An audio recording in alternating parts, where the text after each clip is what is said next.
Kolejny komponent systemu to skraplacz. Ale jakie zjawisko zachodzi w skraplaczu? Równanie gazu doskonałego sformułowane w 1834 roku przez pana Clapeyron. PV równa się nRT, gdzie małe n to iloraz małego m i m dużego. Co wynika z tego równania i co warto zapamiętać? Ciśnienie i objętość równe jest masie i temperaturze wraz ze stałą gazową. Nie ogarniamy? Nie martwcie się Państwo, zaraz zaczniecie ogarniać. Jeśli zmieni się jedną wartość po jednej stronie równania, na przykład ciśnienie, to po drugiej stronie automatycznie zmieni się inna wartość i najczęściej będzie to temperatura. Po co to wszystko?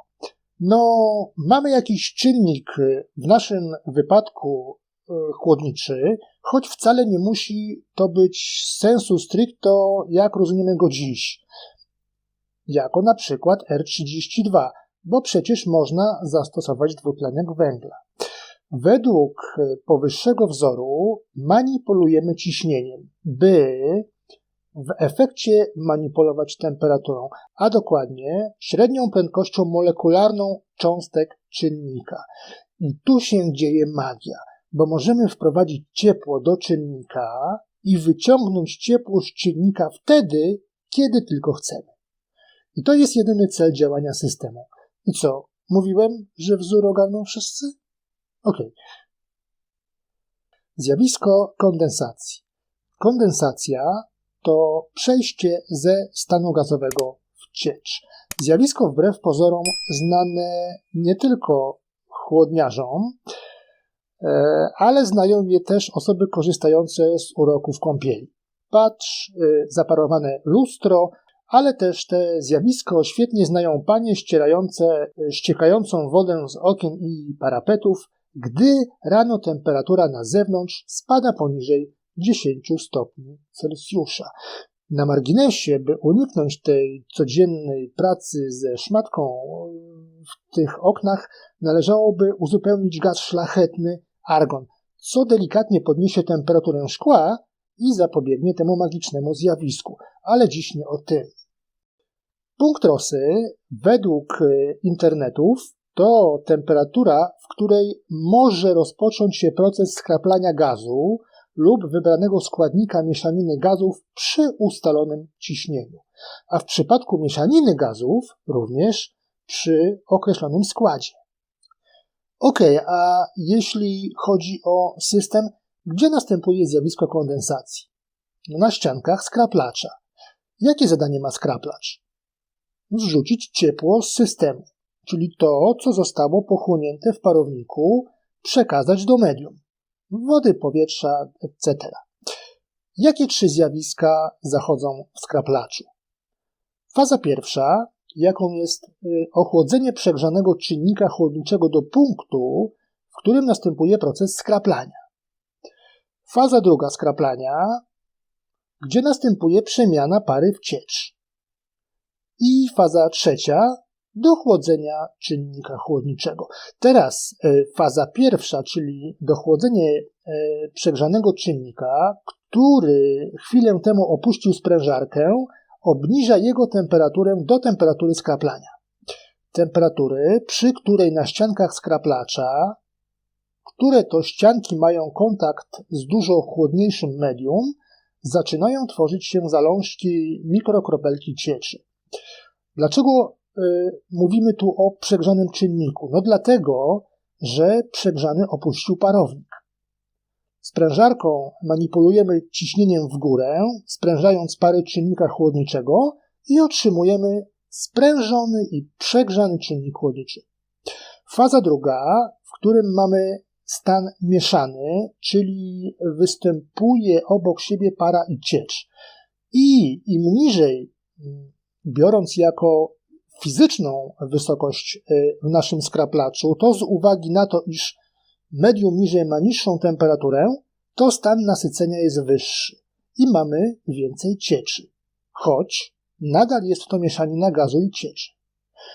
Faza trzecia to faza dochłodzenia, gdzie temperatura spada poniżej temperatury skraplania, czynnik chłodniczy jest już w postaci tylko cieczy, jest chłodzony przez napływające do skraplacza chłodniejsze niż on sam medium.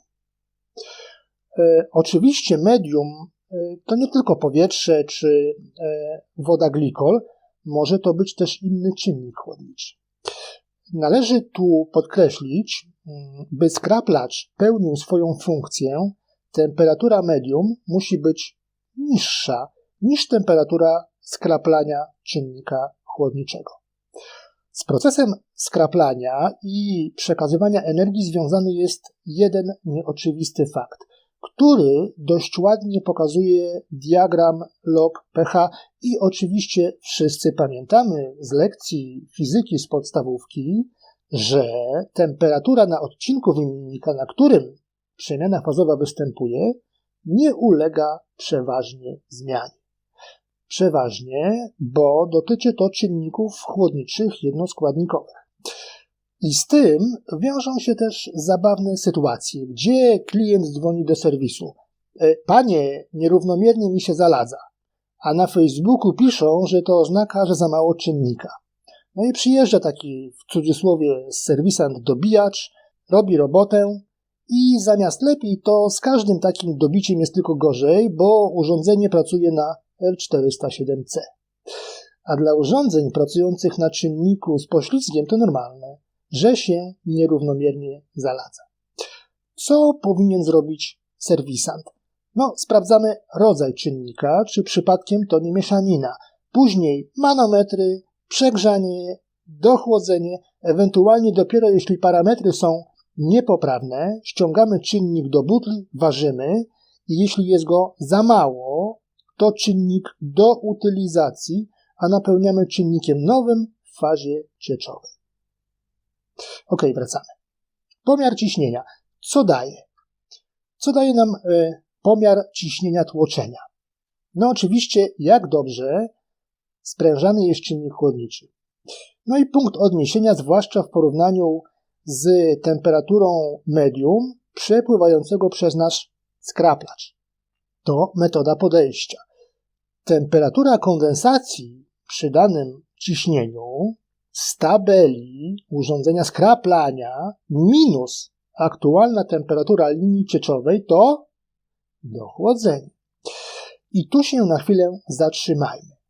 Na dnie działającego skraplacza gromadzony jest przechłodzony czynnik w postaci cieczy. I jest to tak zwane uszczelnienie cieczowe.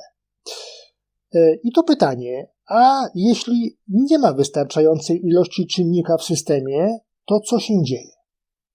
No tracimy uszczelnienie cieczowe. No i co dalej się dzieje? No tracimy tę część, tak? Część, która nadal mogłaby przekazywać energię, gdyby była. Niestety dochłodzenie niższe niż 0, czyli ujemne, to nie do końca skroplony czynnik chłodniczy. Jeśli mamy wziernik na linii cieczowej, to objawia się to pojawieniem się pęcherzyków. Oczywiście zakładamy, że system pracuje już jakiś czas, bo na starcie systemu te pęcherzyki będą występowały, póki nie uzyskamy wyższego ciśnienia skraplania niż temperatura medium odbierającego ciepło od czynnika chłodniczego. Wracając, tracimy uszczelnienie cieczowe, bo za skraplaczem mamy już tylko mieszaninę pary nasyconej i cieczy. I nazywa się to stanem zerowego przechłodzenia. I to jest oczywiście sytuacja niepożądana, gdzie strata wydajności systemu jest potężna. Nie odbieramy w skraplaczu energii, którą pobrano w parowniku. Element rozprężny nie pracuje bez uszczelnienia cieczowego poprawnie. No generalnie jest bardzo źle. W przypadku poprawnej pracy systemu w sporej grupie przypadków przechłodzenie będzie wynosiło około 10 kelwinów, między 8 a 12 kelwinów i jest bardzo stabilną wartością. Ale jeśli będzie wynosiło powiedzmy 3, a urządzenie jest nowe i dopiero co zainstalowane i pracuje już kilkanaście minut, to daje nam informację, że jest za mało czynnika chłodniczego w systemie. Czy można dodać dowolną ilość czynnika? No oczywiście nie. Dodaje się go tyle, ile napisano w dokumentacji urządzenia, a używanie wagi podczas tego procesu jest rzeczą niezbędną. No ale co by się stało, jakby dodał go zbyt dużo? Jeśli w skraplaczu będzie coraz więcej skroplonej cieczy, coraz więcej i więcej, to zmniejsza nam się ta powierzchnia, w której następuje efektywne skraplanie. Powierzchnia, w której może nastąpić kondensacja. Dodatkowo ciecz nie kompresuje się tak jak gaz, więc zmniejszając ilość miejsca na kondensację par, manometr wysokiego ciśnienia zacznie wskazywać spory wzrost ciśnienia. Elektronika sterująca kompresorem i bezpieczeństwem systemu może w tej chwili zacząć redukować obroty i kompresję, bo rośnie ciśnienie i to dla serwisanta może być pułapka, że jeszcze można dodawać czynnika. Reasumując, zmniejszenie powierzchni kondensacji to zmniejszenie powierzchni odprowadzania ciepła.